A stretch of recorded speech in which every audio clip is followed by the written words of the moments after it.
వచ్చినప్పుడు వదిలేసినప్పుడు నా అప్పు 24 లక్షలు. 24 లక్షలు అప్పు ఉన్నప్పుడు 13,000 ఎస్సీలు చూసుకొని 50,000 ఉద్యోగాలు వదిలేస్తాను. స్టూడెంట్స్ చాలా మందికి బిజినెస్ నచ్చట్లేదు. ఇప్పుడు మధ్యలో కూడా వెళ్ళిపోయారు స్టూడెంట్స్. వీళ్ళందరితో ప్రాబ్లం ఏంటంటే ఏం ఇది కాదు బ్రో, నేనే చెప్తున్నా ఇప్పుడు అర్థం కాదు బ్రో. పెళ్ళం వచ్చినాక క్లియర్ గా అర్థం.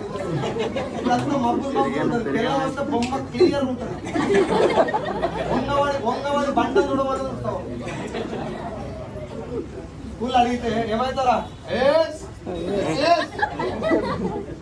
కాలుగొట్టు మెడకి వేసినావు కదా, పెళ్ళాన్ని సాప్తానికి ఏమన్నా చేయాలి. అప్పుడు ఐఏఎస్ పోతుంది. Yes or no?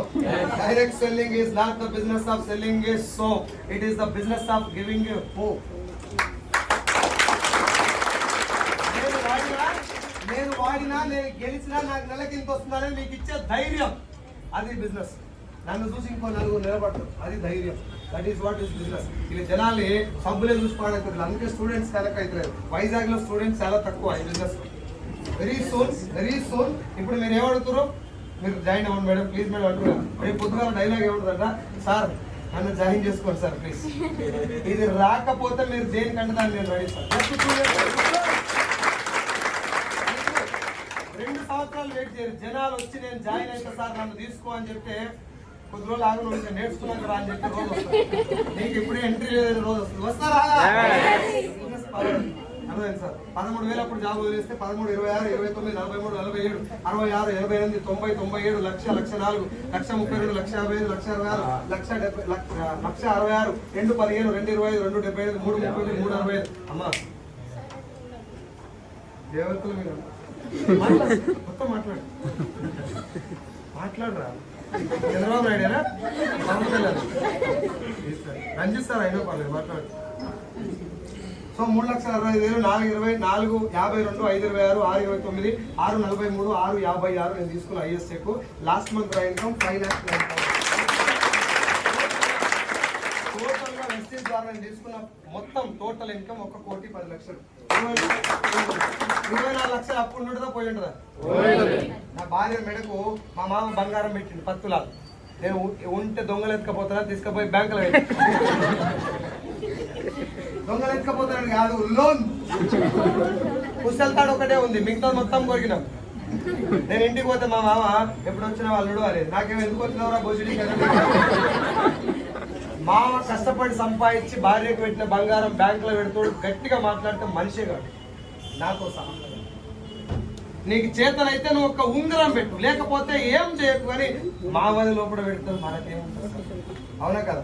కోపడకురు ఎవరు కూడా. అది నాకు అనిపించినటువంటి విషయం. మా మామకు 4 ఆడపిల్లలు. పెద్ద ఆడపిల్లలు నాకు ఇచ్చి పెళ్లి చేసాడు. ₹1 కూడా అప్పు చేయకుండా నాకు పెళ్లి చేశాడు. మిగతా 2 పెళ్లి కూడా నా దగ్గర ₹1 అడగకుండా పెళ్లి చేశాడు. గవర్నమెంట్ మీద అన్నం తింటే పైసలు ఖర్చు అయితే అని నీళ్లు తాగి పని చేసినట్టు మా మామ. అంత కష్టపడ్డ ఆయన బంగారం తెచ్చిపెట్టి మనం ఏం చేసినాం, కొరికి బ్యాంకులో పెట్టాం. ఇది నాకున్న బాధ. నా పిల్లలు చదివే చిన్న స్కూల్, మా నాయన ఉన్నటువంటి చిన్న పొజిషన్, మా అమ్మ కూరగాయలు అమ్ముతుంది. ఈ పొజిషన్ అంతా నన్ను ఎస్సీలో నిలబెట్టింది. నేను మేము అందరూ నవ్వుకుంటా జోకులు వేసినంత జోకులు అయిపోయి కాదు.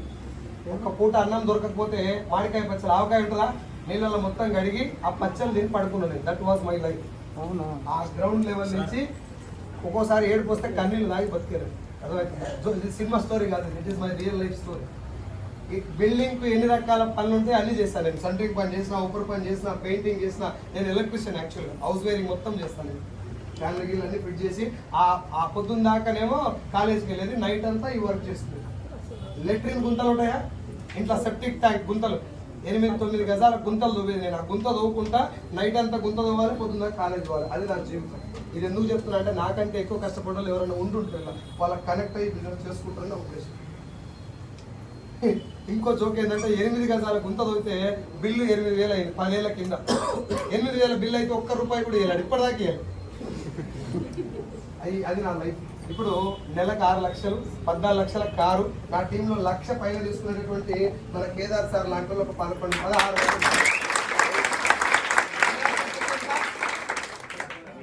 చెప్పలే ఎంత 1,89,000.